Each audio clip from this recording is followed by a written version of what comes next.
Hi friends, welcome to trading pro Telugu channel.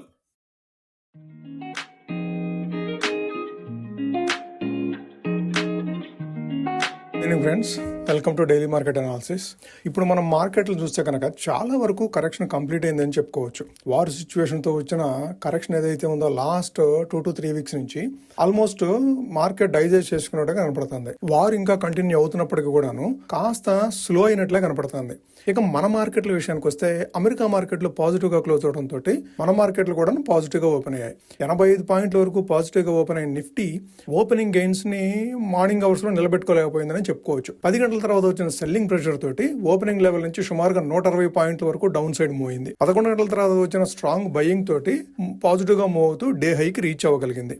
అసలు story అంతా mid session లోనే జరిగింది. మార్నింగ్ రేంజ్ ట్రేడింగ్ తర్వాత సడన్ గా సెల్లింగ్ వచ్చింది కదా, కానీ ఇది పానిక్ సెల్లింగ్ అయితే కాదు, ఇది కంట్రోల్డ్ సెల్లింగ్. ఎందుకంటే ఇండెక్స్ షార్ప్ గా కొలాప్స్ అవ్వలేదు, కానీ స్టాక్స్ మాత్రం స్లోగా బ్లీడ్ అవడం చూస్తూ ఉన్నాము.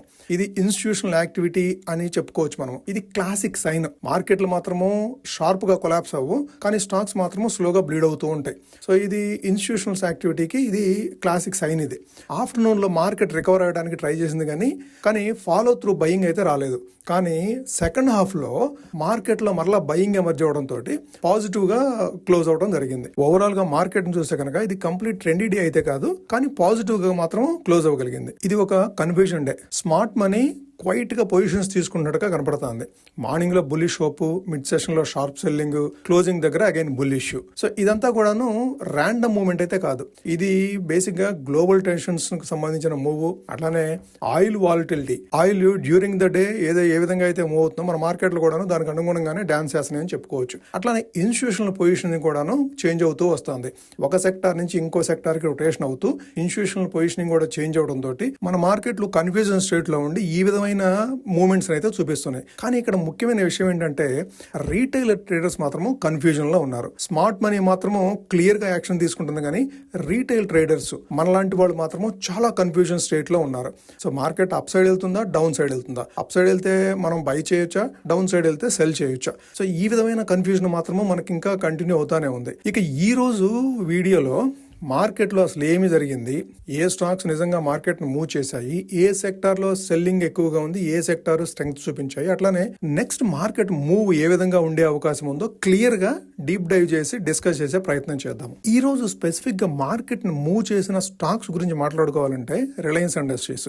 ఇది ఇండెక్స్ హెవీ వెయిట్. ఇది మార్కెట్ డైరెక్షన్ డిసైడ్ చేస్తుంది. ఇది మార్కెట్ మూవ్మెంట్ మీద మేజర్ ఇన్ఫ్లుయెన్స్ చూపిస్తుంది.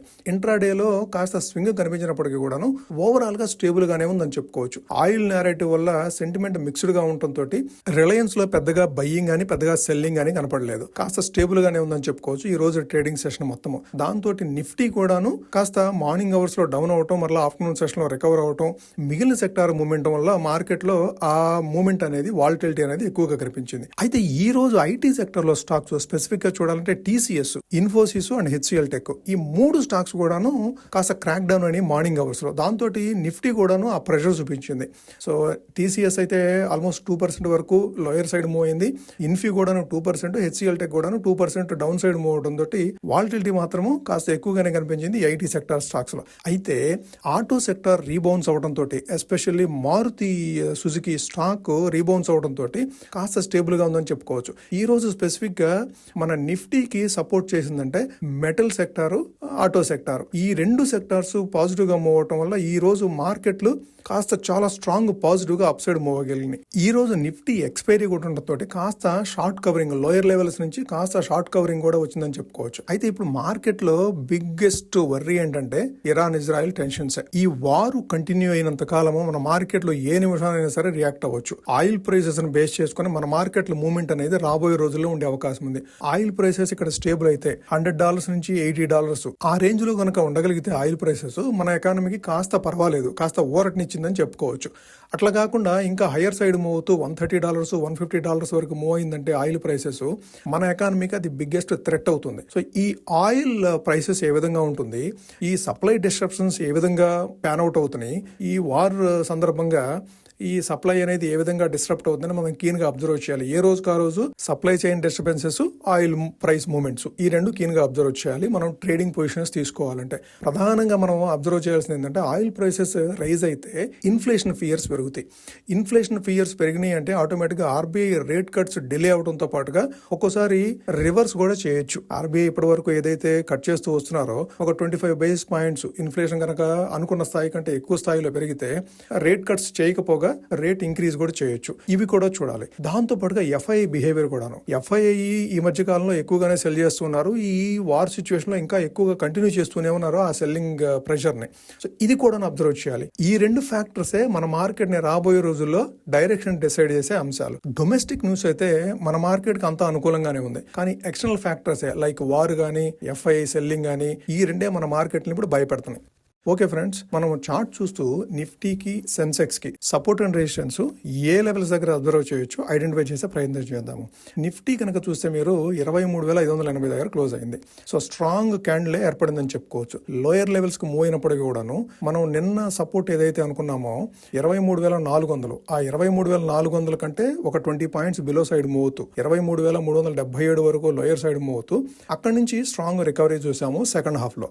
ఈ సెకండ్ హాఫ్ లో ఆల్మోస్ట్ 220 పాయింట్స్ 300 పాయింట్స్ వరకు పాజిటివ్ గా అప్ సైడ్ మూవ్ అయింది. నెక్స్ట్ రాబోయే రోజుల్లో ఈ 23,400 అనేది సపోర్ట్ కింద యాక్ట్ చేసే అవకాశం ఉంది. ఓకే, 23,400 అనేది మనం సపోర్ట్ కింద తీసుకోవచ్చు. అదే రెసిస్టెన్స్ విషయానికి వస్తే 23,700 అనేది లాస్ట్ 5 days క్రితము లోయర్ ఫామ్ చేసిన లెవెల్. అది 23,700 అనేది కాస్త రెసిస్టెన్స్ కింద యాక్ట్ చేసే అవకాశం ఉంది. అది క్రాస్ చేసి అప్ సైడ్ మూవ్ అయితే మరలా 23,800 అనేది స్ట్రాంగ్ రెసిస్టెన్స్ కింద యాక్ట్ చేస్తుంది. 23,800, 23,850 ఆ 50 పాయింట్ల రేంజ్ అనేది రెసిస్టెన్స్ రేంజ్ కింద యాక్ట్ చేస్తుంది.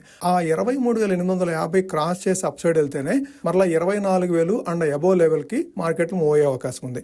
అప్పటి వరకు మాత్రము మనం ఈ రేంజ్ బౌండ్ 23,400 నుంచి 23,800 ఈ 400 పాయింట్ల రేంజ్ లో కన్సాలిడేషన్ అయ్యే అవకాశం మాత్రం ఎక్కువగా కనపడుతుంది రాబోయే 2-3 వారాల వరకు కూడాను. అంటే 2-3 వారాలు అంటే వార్ సిచ్యువేషన్ బట్టి.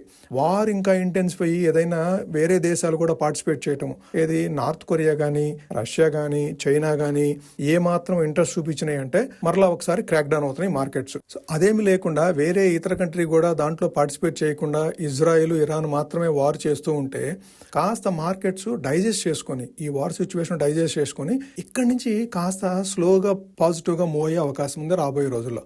ఓకే, అదే సెన్సెక్స్ కి ఏ విధమైన లెవెల్స్ అబ్జర్వ్ చేయొచ్చో చార్ట్ చూస్తూ ఐడెంటిఫై చేద్దాం. ఇక సెన్సెక్స్ విషయానికి వస్తే ఓపెనింగ్ కంటే కూడాను హైయర్ లెవెల్లో క్లోజ్ అయింది. ఓపెనింగే పాజిటివ్ గా ఓపెన్ అవుతూ కాస్త డౌన్ సైడ్ మూవ్ అయింది. 75,377 వరకు లోయర్ సైడ్ మూవ్ అవుతూ క్లోజింగ్ సమయానికి మాత్రం 76,000 లెవెల్ కంటే అబోవ్ లెవెల్లో క్లోజ్ అయింది. 76,070 మీద క్లోజ్ అయింది. 567 పాయింట్లు పాజిటివ్ గా. ఓకే, సో ఇప్పుడు మనం సపోర్ట్ చూడాలంటే 75,450. ఇంతకు ముందు కాలంలో రెసిస్టెన్స్ అనుకున్నాము 75,450 అనేది. ఇప్పుడు 74,450కి వచ్చినప్పుడు 75,450 అనేది రెసిస్టెన్స్ కింద యాక్ట్ చేస్తుంది అనుకున్నాము.